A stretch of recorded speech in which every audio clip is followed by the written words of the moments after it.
अच्छा, भारत में अगर 6G तकनीक आ जाता है, तो इससे क्या-क्या परिवर्तन हो सकता है? तो इसका जो मंजूरी है, वो तो मिल चुका है। हम लोग बाद में बात करेंगे। पहले हम लोग ये बात करते हैं कि 6G जो 2030 तक भारत में आ रहा है, उसके आने से क्या-क्या परिवर्तन होगा? इसको समझने के लिए ज़रूरी होगा कि हम ये समझें पहले, जब 1991 में 2G तकनीक आया था, तो 2G तकनीक के साथ क्या-क्या चीज़ आया था? फिर 3G जब 2001 में आया, तब क्या आया? फिर 4G जब 2010 में आया, तब क्या आएगा? फिर 5G जब 2022 में आया, उसमें क्या हुआ था? और फिर 6G जो अब आने वाला है, उसमें क्या होगा? इसे समझने के लिए हम एक-एक करके पहले सबको बताता हूँ और आप लोग ध्यान से इसको समझने का प्रयास करना। अब देखो, जब 2G 1991 में आया, तो उस समय क्या हुआ? आप कॉल कर सकते थे, आप एसएमएस जो है, जो मैसेज किसी को भेजते हो और मैसेज रिसीव कर सकते थे।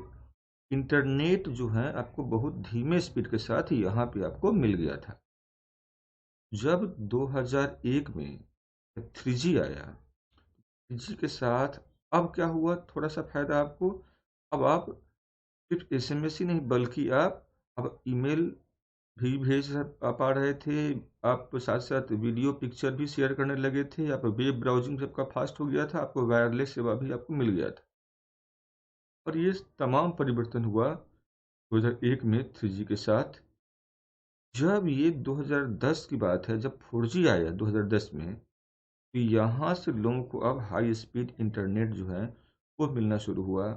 फिर क्लाउड कंप्यूटिंग लोग करने लगे। फिर 3D टीवी उनको जो है उपलब्ध होने लगा। फिर वो वीडियो कॉन्फ्रेंसिंग मतलब एक बार में आप कई लोगों के साथ आप बात कर सकते हो। टू वे कम्युनिकेशन यहाँ पे होने लगा लोगों को। ये तमाम फ़ायदा हुआ था, मतलब कार्य शुरू हुआ था 4G के साथ। जब 2022 में जब 5G आया, तो यहाँ से चर्चा शुरू हुआ इंटरनेट ऑफ थिंग्स का। तब आप कहीं भी रहो, किसी भी दूर-दराज क्षेत्रों में और कहीं से भी आप अपने घर के कोई भी जो आपका जो इलेक्ट्रॉनिक जो डिजिटल आइटम है, जो इंटरनेट पे आधारित आइटम्स हैं, उसको आप ऑपरेट कर सकते थे। मतलब आप कहीं से भी अपने जैसे आप कहीं दूर-दराज पे होते हो और अपने कार को स्टार्ट कर लेते हो, कार के गेट को खोल लेते हो, बंद कर लेते हो, लॉक कर लेते हो। ऐसे ही आप दूर-दराज से जब आप अपने घरों के सामान को चाहे वो गेट हो, चाहे वो माइक्रोवेव ओवन्स हो, चाहे आपका फ्रिज हो, चाहे आपका एसी हो, चाहे आपका टीवी हो, इसको अगर जब आप ऑपरेट करते हो, इसी को बोलते हैं इंटरनेट ऑफ थिंग्स। और ये सुविधा का चर्चा हुआ शुरू 2022 से और ये फैसिलिटी भी यहाँ से स्टार्ट हो गया था। साथ में इंटरैक्टिव वीडियो तो आपको पहले भी मिल रहा था और यहाँ पे उसका जो स्पीड होगा, बेहतर जो क्वालिटी है, वो भी मिलना शुरू क्या हो गया। सवाल है अब जब 2030 में 6G आएगा, तो क्या होंगे चेंजेस? जो भी तमाम सेवाएँ आपको मिल रहा था, ये सभी सेवाएँ क्या होगा सुपर फ़ास्ट हो जाए। प्लस कनेक्टिविटी क्या होगा बेहतर होगा, प्लस मशीन लर्निंग का जो है वो बढ़ जाएगा। और अभी हाल ही में एलन मस्क के कंपनी ने एक चिप डेवलप किया है, अगर वो आदमी के दिमाग में लगा दिया जाए तो आदमी का भविष्य में कौन-कौन सा बीमारी होगा, वो पता कर सकेंगे, वर्तमान में क्या सोचता है वो पता कर सकेंगे, उसका दिमाग कैसे काम करता है वो पता कर सकेंगे, बीता हुआ कल में वो जाकर के वो जी सकता है और कई तरह के जाँच, परीक्षण, शोध, अनुसंधान कार्य भी होगा। और उस दौर में चूँकि अब मानव को मशीन बनाने का जो है दौर शुरू हो गया हुआ है कि आप अगर मानव हो तो समझ लो आपका कोई अहमियत नहीं है आज के डेट में है। अगर आप मशीन हो तभी आपका अहमियत रह जाएगा। और हमारे प्रधानमंत्री मोदी की बात करें, कि जब उन्होंने 6G दस्तावेज़ जब लॉन्च किया था, तो उसके साथ-साथ उन्होंने एक 6G टेस्ट बेड भी लॉन्च किया था। और इसके विषय में उन्होंने ये कहा कि डिजिटल इंडिया को एक नया शक्ति देगा। हमारे प्रधानमंत्री तो थोड़ा-सा ज़्यादा ही जो है, इन चीज़ों में सक्रिय रहते हैं। अब सवाल है, देखते हैं कि इसका जो मंजूरी मिला है वो कैसे-कैसे क्या मिला है। इसको ध्यान में रखते हुए आप पहले इन बातों को ध्यान से समझना। कुछ सवाल जो है आपके एग्ज़ाम में यहीं से पूछा जाएगा। देखो 6G जो तकनीक है, इसका जो मंजूरी है वो मिला है जिनेवा में आयोजित जो 44वां बैठक हुआ था अंतर्राष्ट्रीय दूरसंचार संघ का, उसमें इस 6G तकनीक का मंजूरी भारत को मिला है। और जिसको आईटीयू ने, जो अंतर्राष्ट्रीय दूरसंचार संघ है, ठीक है, इंटरनेशनल टेलीकम्युनिकेशन जो ये यूनियन है, उसने 6G तकनीक को IMT 2030 नाम दिया था और इसी के साथ भारत को मतलब भारत ने 6G विजन दस्तावेज जारी भी कर दिया था 2023 में ही, 23 मार्च की बात है ये।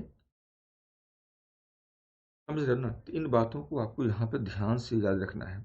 अब दिमाग में होगा कि 6G ITU है क्या बेसिकली? तो ITU इसका जो पूरा नाम है वो है इंटरनेशनल टेली कम्युनिकेशन यूनियन, मतलब अंतर्राष्ट्रीय दूरसंचार संघ।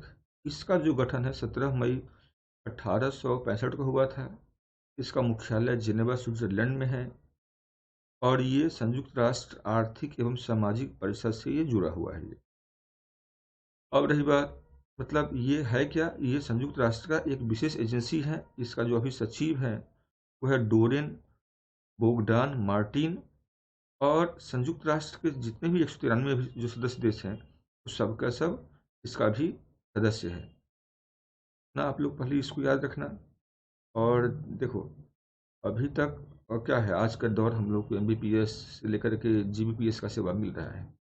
GPS में भी हमको और बेहतर बैंड मिले, हमें कम ऊर्जा खर्च हो, हमें व्यापक विशाल कनेक्टिविटी मिल जाए, और ये सब संभव कर दिखाएगा 6G तकनीक। 6G का आप लोग इंतज़ार मत कीजिए। ये वो दौर आ रहा है जहाँ पे केवल बुद्धि होना नहीं बल्कि उच्च बुद्धि भी होना नहीं, अति उच्च परिशुद्धता के साथ तकनीक काम करे, और इसको ध्यान में रख करके इसे लाया जा रहा है। तो इन्हीं बातों के साथ मैं उम्मीद करता हूँ कि 2030 तक भारत में इस तकनीक का प्रारंभ है, वो तय बात है कि वो होगा। और जैसे ही इसका आरंभ होता है उसके बाद क्या क्या चेंजेस होगा वो आप लोग खुद एक्सपीरियंस करोगे। तो गाइस, वीडियो के अंत में आप लोग क्या करना है, आप लोगों को अपना कमेंट लिखिए और शेयरिंग लाइक और इसलिए करो कि अच्छा लगता है। सब्सक्राइब कर लेना ताकि आप लोगों को जो भी अगला वीडियो होगा उसका सूचना आप लोगों को सबसे पहले मिल जाए। चलिए, थैंक यू, बाय।